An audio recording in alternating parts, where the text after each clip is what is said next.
I was 9 years old the first time my brother stole from me, and my parents decided I was the liar. It was a Tuesday after school.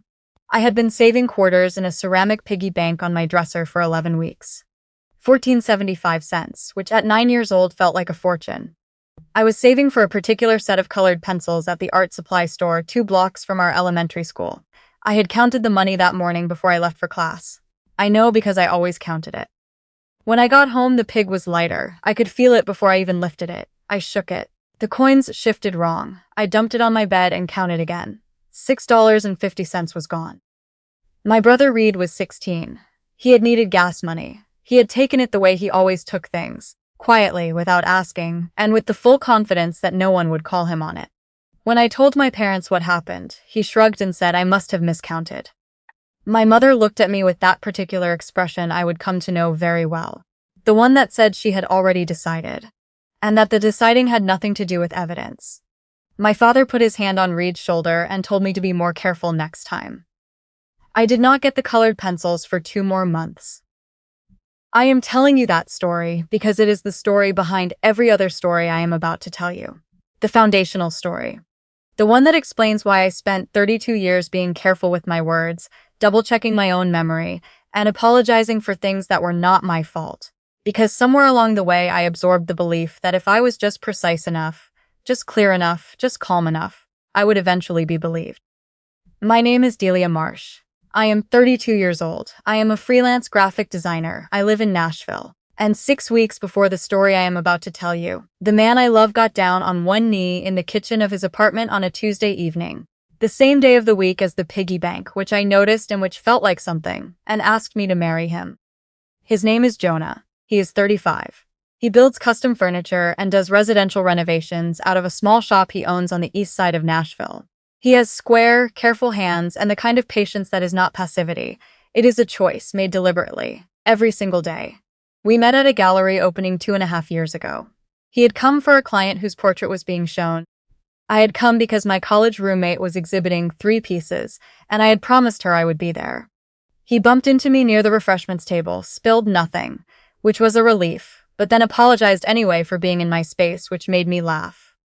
We talked for 2 hours and exchanged numbers in the parking lot under a light that was doing something lovely with the October air. He proposed with a ring that had belonged to his grandmother. He did not make a production of it. He did not hire a photographer or arrange for people to watch. He made pasta, we ate it, and then at some point he set down his fork and said my name, and I looked up and he was already on the floor. I said yes before he finished the question. Some things you do not need time to know. We set the wedding for the 3rd Saturday of October, 16 weeks away. My brother had never liked Jonah. He called him the handyman when he thought I couldn't hear, which I always could. He thought Jonah wasn't ambitious enough, wasn't loud enough, didn't make enough money in a way that Reed could point to and feel impressed by. What he really meant was that Jonah didn't need anything from anyone, and that made him difficult to use. Reed has always been more comfortable with people who need things from him, or who he can convince need things from him. It is a pattern I understood intellectually for years before I was willing to say it out loud. 3 years before the engagement, Reed's landscaping business had collapsed. It had been mismanaged from the start. He had a talent for the actual work, but no patience for the administrative side. And by the time the IRS sent its first letter, he was $23,000 behind on payroll taxes and carrying another stack of credit card debt on top of that. He called me on a Thursday night in October. He was crying, which was rare, and he said he was going to lose his house and he didn't know what to do. I asked him how much. He told me. I said, give me 2 days. I called my accountant on Friday, liquidated some investments I had been sitting on, and wired Reed the full amount before the weekend was over. He said he would pay me back within a year. He did not pay me back. I never asked again. I want to be clear. I did not make that decision because I expected repayment. I made it because he was my brother, and he was scared, and I had the means, and I believe in that kind of obligation. I am telling you about it now because it becomes relevant later in a way I did not see coming. 16 days before my wedding, Jonah called me in the middle of the afternoon. I was at my desk working on a logo revision. His voice was careful in a way that immediately made me set down my stylus. He told me his mother had received a phone call. He told me it was from Reed. He told me the things Reed had said, slowly, like he was trying to find the gentlest container for each one. Reed had told Ruth, Jonah's mother, that when I was in my mid-20s working at a wealth management firm in Knoxville, I had been involved in a scheme to defraud elderly clients of their retirement savings. That I had helped cover it up. That there had been a federal investigation. That there might still be civil liability pending. That Ruth deserved to know what kind of person her son was marrying. I sat very still in my desk chair, with my phone pressed to my ear, and I felt something shift in the center of my chest. Not surprise exactly. The surprise would have been if Reed had just let me be happy without taking something. I drove to Jonah's apartment. Ruth was already there. She is a tall woman with short silver hair, and the kind of directness I have always respected. She says what she means, expects the same in return, and has been consistently kind to me without being saccharine about it. When I walked in, she looked at me the way people look at someone they want to believe. I sat down at Jonah's kitchen table and I told them the real story. When I was 25, I took a job at a wealth management firm called Clearwater Financial in Knoxville. I was there for 2 years. My then-boyfriend Chad worked in the same office. About 8 months into the job, I started noticing discrepancies in client accounts. Small amounts at first. The kind of thing that could look like a rounding error if you weren't paying attention. But I was paying attention. I documented what I found. I went to my manager. My manager did nothing. I went to HR. HR did nothing. So I went to the SEC's whistleblower tip line, filed a formal report, and provided everything I had. Chad was investigated, charged, and convicted 18 months later on 3 counts of securities fraud. He is currently serving a sentence in a federal correctional facility in Georgia. I was not investigated. I was designated as a key witness. I sat in a federal courtroom for 2 days and testified against the man I had been in a relationship with, because I had found the records of what he was doing, and I was not willing to pretend otherwise. Reed knew this. I had called him during the worst of it, when I was being deposed and terrified and sleeping badly and second-guessing every decision I had made. He had been one of the only people I trusted with the full shape of that year. He knew exactly what had happened and exactly what I had done. I watched Ruth's face as I spoke. Jonah held my hand across the table and did not let go. When I finished, Ruth said she believed me. I think she did. But I also know what a seed looks like once it is planted, and I could see it sitting there between us, that small, careful hesitation that would not kill anything but would not leave entirely, either. Reed had known that. He had calculated for it. What he did not calculate was who was already in her car on I-40, 3 hours into a drive from Memphis, with a manila folder on the passenger seat. Jonah's mother, Ruth, had planned the bridal shower for the Saturday 9 days later, 7 days before the wedding. She had reserved the private dining room at a restaurant called the Willow Room in the Green Hills neighborhood, and she had put real thought into it. White peonies and dusty miller in low arrangements down the center of the table, cream tablecloths, afternoon light coming through frosted glass windows. 18 women. My 2 closest friends from college, a handful of coworkers, Jonah's sisters, his mother's friends who had watched him grow up and were kind to me by extension. I had not spoken to Reed since the confrontation at Jonah's apartment. He had called twice. I had not answered. I had allowed him to come today because I had not yet assembled the right words to remove him from my life without it becoming a war, and because I have spent 32 years being the one who keeps the peace in rooms where he creates the wreckage. Some habits take longer to break than you expect. He arrived with his wife Stacy 40 minutes in.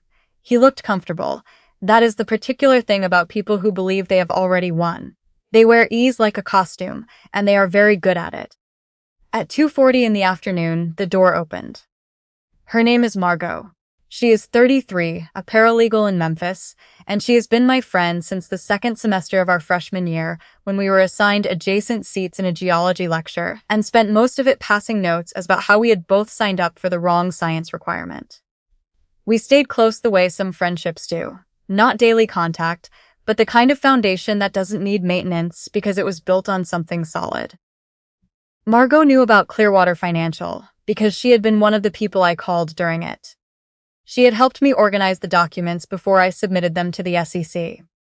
She had been on the phone with me the night before the sentencing, when I wasn't sure whether I had done the right thing, and she had talked me through it the way only someone who has known you long enough to know the shape of your doubts can do. 2 weeks ago, a mutual friend had mentioned to Margot that Reed was telling a particular story about me and a federal investigation. Margot had called me within the hour. I told her what Reed had said to Ruth. She went quiet for a few seconds, the specific quiet of someone recalibrating, and then she said, "I'll see you at the shower." She was not carrying a gift, she was carrying a folder. She walked past the drink station and the gift table, and came directly to me and said she needed 5 minutes and that it could not wait. I took her into the corridor outside the dining room. The noise of the gathering muffled behind the door, and she set the folder in my hands and told me to open it. Inside was a certified copy of the federal case docket, SEC versus Chad R. Hartfield, Eastern District of Tennessee. 3 counts all sustained Chad's conviction date. Below that, a copy of the official witness designation filed with the court. My name, my role, the word cooperating witness, printed in clean administrative type. Below that, a printout of the original email I had submitted to the SEC whistleblower line, which Margot had forwarded to herself years ago because she had helped me draft it and kept a copy without either of us thinking much about why. The timestamp, my name, my account, of exactly what I had seen at Clearwater and when. And beneath all of that, a screenshot chain. Text messages between a number Margot's contact had identified as Reed's and a number saved as Jonah's mom, Ruth. The oldest message was from 17 days ago. In it, Reed introduced himself, explained he was Delia's older brother, and said he felt Ruth deserved to know the truth about me before the wedding. The word fraud appeared 4 times. The phrase federal investigation appeared twice. The phrase "I'm only telling you this because I care about my sister" appeared once, at the end, like a bow placed on top of something that had nothing to do with caring. I stood in that corridor for a long moment. It was not rage that I felt. Not exactly. It was something older. The specific and quiet grief of finally holding proof of what you have always known. That the person who was supposed to protect you has been working in the other direction for so long that protection was never the correct word for what you were looking for from him. I walked back into the dining room. I went to Ruth first. I set the folder in front of her without speaking and gave her a moment to read. I watched her face change as she moved through the pages. She looked up at me when she reached the screenshots. Then I walked to where my brother was sitting. I did not raise my voice. I have spent too many years raising my voice in rooms where no one was listening anyway. The quiet I have built since then is not going to be wasted. I told everyone in that room, Ruth, Jonah's sisters, my friends, my coworkers, Stacy, exactly what the folder contained. I told them that 17 days before my wedding, my brother had contacted my future mother-in-law to accuse me of federal fraud. I told them what had actually happened at Clearwater Financial.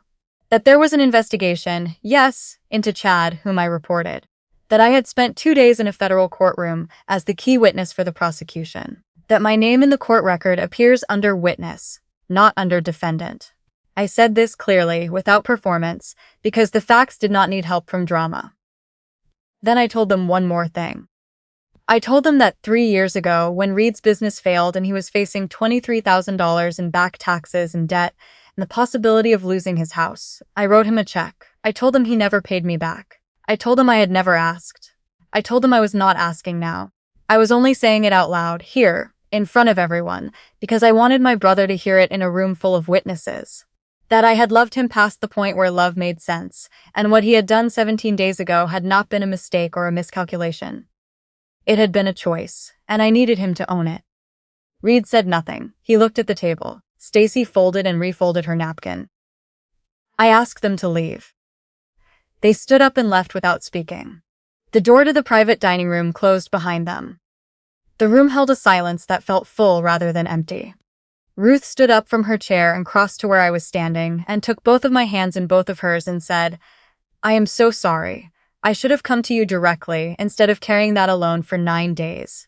That was not something I had expected from her, and it hit me somewhere underneath the ribs in a way I was not fully prepared for. Jonah's younger sister started clapping. Slowly, one pair of hands, then another, then the whole table joining in. 18 women in a private dining room in Green Hills on a Saturday afternoon in October, applauding in a way that had nothing to do with performance and everything to do with something finally being right. I stood there with afternoon light coming through frosted windows and white peonies on the table behind me, and I let the sound reach every place in me that had been cold for a very long time. The 9-year-old counting coins on her bed. The 25-year-old sitting in a federal building trying not to shake. The 32-year-old who had spent one more than enough years being careful and precise and small, hoping it would eventually be enough to earn the benefit of the doubt. It was enough. It had always been enough. The problem was never me. We got married the following Saturday. The venue was a converted barn outside of Franklin with string lights and wildflowers everywhere, exactly as I had always wanted it, and exactly nothing like what Reed would have approved of. Jonah cried when he saw me at the end of the aisle, not a polite tear, but the real kind, the kind that takes a moment to recover from. I stood at the front of that room and let him have his moment before I completely fell apart through my own vows. Margot sat in the second row and at exactly the right moment slid a travel pack of tissues down the pew to where I could reach it. My brother was not there. I had expected that absence to feel like something I needed to grieve, and I was wrong about that. It felt like an unlocked door on a morning when the air is finally cold enough to breathe. I am Delia Marsh, soon to be Delia Marsh Kinney, and I am 32 years old.